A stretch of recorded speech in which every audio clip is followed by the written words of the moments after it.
जग में सुंदर है दो नाम, चाहे कृष्ण कहो या राम। दोस्तों, हम जब भी किसी भगवान की बात करते हैं, चाहे तो हम राम राम बोले या कृष्ण कृष्ण बोले, तो जो हमारे बुजुर्ग होते हैं, हमारे माता पिता होते हैं या गुरु होते हैं, वह कहते हैं कि एक ही माया है। चाहे तो आप राम राम कीजिए या कृष्ण कृष्ण कीजिए, राधे राधे कीजिए, जय सिया राम कीजिए, कुछ भी कीजिए, वह दोनों एक ही माया है। अब यह जो हमारे बुजुर्ग या हमारे गुरु कहते हैं कि एक ही माया है, यह क्यों कहते हैं? क्योंकि हम यह मानते हैं कि भगवान श्री राम और भगवान श्री कृष्ण श्री हरि विष्णु जी के ही अवतार हैं।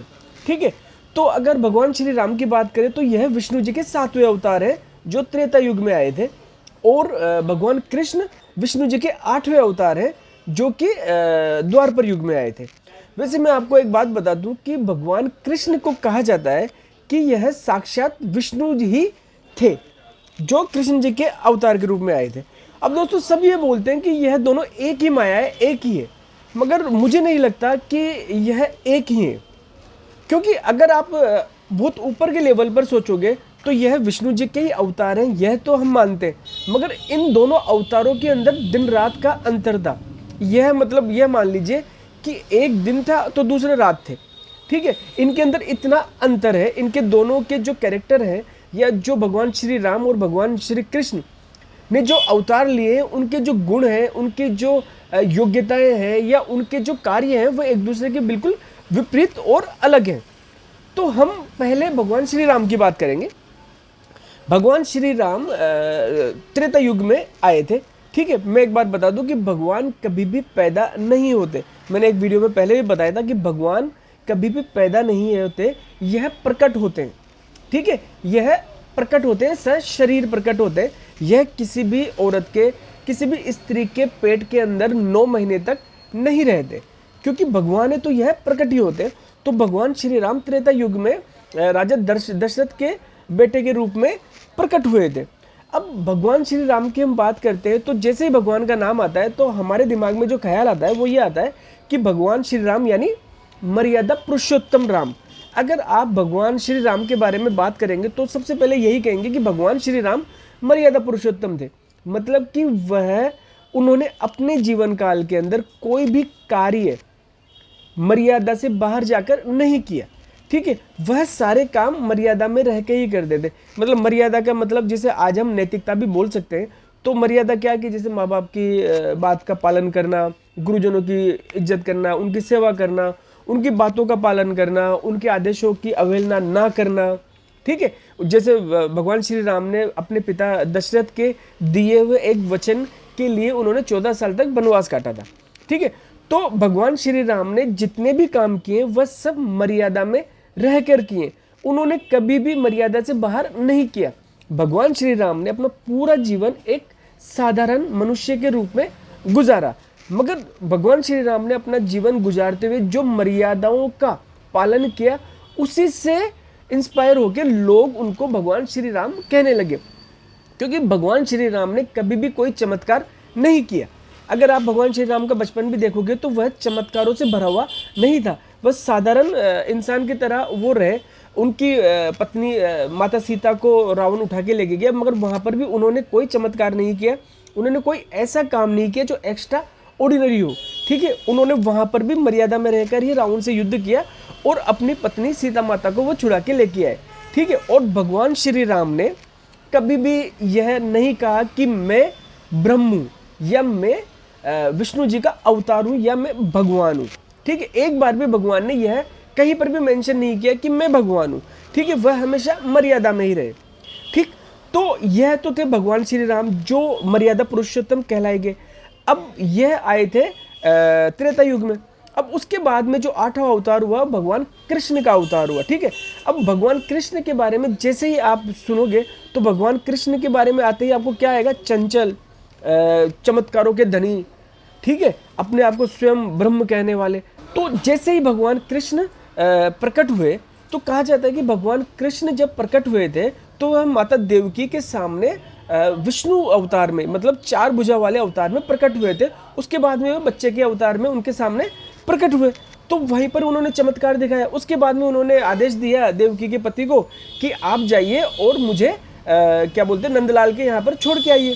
ठीक। और वहाँ पर भी भगवान कृष्ण ने लगातार जो चमत्कार दिखाए, उन्होंने वहाँ पर कई सारे क्या बोलते हैं राक्षसों का संहार किया, ठीक है, पूतना का संहार किया और वो बहुत सारे राक्षसों का संहार किया और उन्होंने वहाँ पर रास रचाई, ठीक है। और जब वह थोड़ी बाल्यावस्था में आए तो उन्होंने वहाँ पर कालिया नाग का से लोगों को पीछे छुड़ाया, उनका संहार किया, ठीक है। उसके बाद में उन्होंने गोवर्धन पर्वत उठाया।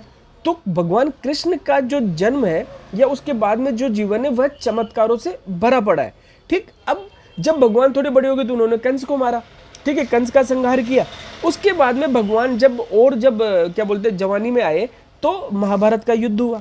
तो जब महाभारत का युद्ध हुआ तो भगवान कृष्ण ने अर्जुन को गीता का ज्ञान दिया और भगवान कृष्ण ने यह बिल्कुल प्रॉपर बोला कि अहम ब्रह्म, मैं भगवान हूं, ठीक है, मैं ही विष्णु का अवतार हूं और मैं परमपिता परमेश्वर हूं।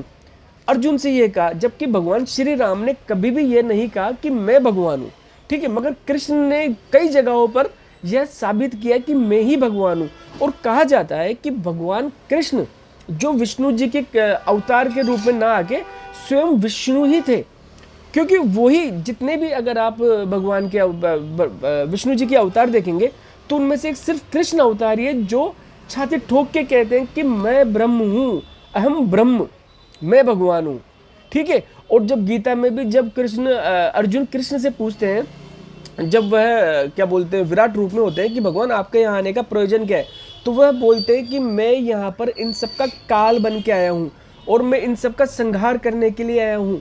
तो तू तो सिर्फ निमित्त मात्र, मतलब एक जरिया हो सकता है, असली तो मैं ही इनको मारूंगा। तो भगवान कृष्ण ने हमेशा कहा है कि मैं भगवान हूँ। तो दोस्तों अगर आप कृष्ण और भगवान श्री राम की बात करेंगे तो इन दोनों के जो कैरेक्टर है इनमें दिन रात का अंतर है। भगवान श्री राम ने अपने जो पूर्वज थे या अपने माँ बाप थे या अपने गुरुओं की कभी आज्ञा टाली नहीं और भगवान कृष्ण ने कभी मानी नहीं। भगवान कृष्ण शुरू से ही क्रांतिकारी स्वभाव के थे। देखिए भगवान श्री राम ने कभी भी कोई काम अपने माँ बाप के विरुद्ध नहीं किया, जबकि भगवान कृष्ण शुरू से ही चोरी करके माखन खाते थे, ठीक है। उन्होंने कभी भी कोई भी आज्ञा अपने बड़ों की नहीं मानी, वह क्रांतिकारी थे, ठीक है। अब भगवान जो श्री राम है वह यह सिखाते हैं कि कैसे मर्यादा में रहा जाता है, ठीक। भगवान श्री राम हमें यह सिखाते हैं या भगवान श्री राम के जीवन से हम ये सीखते हैं कि मर्यादा में कैसे रहा जाता है। मगर कृष्ण के जीवन से अगर आप इंस्पायर लोगे या भगवान कृष्ण के जीवन को देखोगे तो भगवान श्री कृष्ण हमें यह कहते हैं या उनके जीवन से हम ये सीखते हैं कि मर्यादा में कैसे रखा जाता है।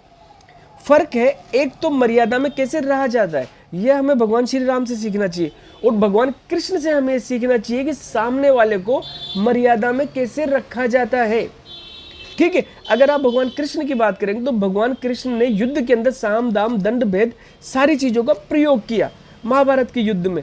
तो उन्होंने मर्यादा बनाने के लिए, मर्यादा में सामने वाले को रखने के लिए, मर्यादा को मेंटेन करने के लिए, नैतिकता को मेंटेन करने के लिए यह सारी चीजें यूज में ली। जबकि भगवान श्री राम मर्यादा में रह के उन्होंने काम किए, मगर भगवान कृष्ण ने मर्यादा से बाहर जाकर भी काम किए, मगर वो मर्यादा को ही मेंटेन करने के लिए। तो दोस्तों भगवान श्री राम और भगवान कृष्ण के हैं तो दोनों ही विष्णु जी के अवतार, मगर इनके कैरेक्टर से, इनके जो रूप है, इनसे हमें काफी कुछ समझने की बात है कि जो भगवान श्री राम थे वो मर्यादा के अंदर रहते थे और भगवान कृष्ण ने हमेशा मर्यादा का पालन करवाया दूसरों से, उनको दंड देके, उन्हें समझा के, ठीक है, उनके साथ उन्हीं की तरह से व्यवहार करके। तो हमें यह सीखना चाहिए कि भगवान श्री राम से आप मर्यादा में रहना सीखिए और भगवान कृष्ण से मर्यादा में रखना सीखिए। तो यह फर्क है भगवान श्री राम और भगवान कृष्ण के दोनों के अवतारों के अंदर, क्योंकि जब भगवान श्री राम का अवतार हुआ था तो वह त्रेता युग था, ठीक है, युग बीत गए थे। और जब भगवान कृष्ण का अवतार हुआ तो वह द्वापर युग था, ठीक है। और जब भगवान कृष्ण ने महाभारत के अंदर शंख बजाया था उसी समय से कलयुग प्रारंभ हो गया था। तो हमें यह जानना पड़ेगा कि आज हम किसी की भी अगर अनुसरण करते हैं तो हमें जानना पड़ेगा कि किस टाइप का युग चल रहा है और हमें कैसे रहना चाहिए।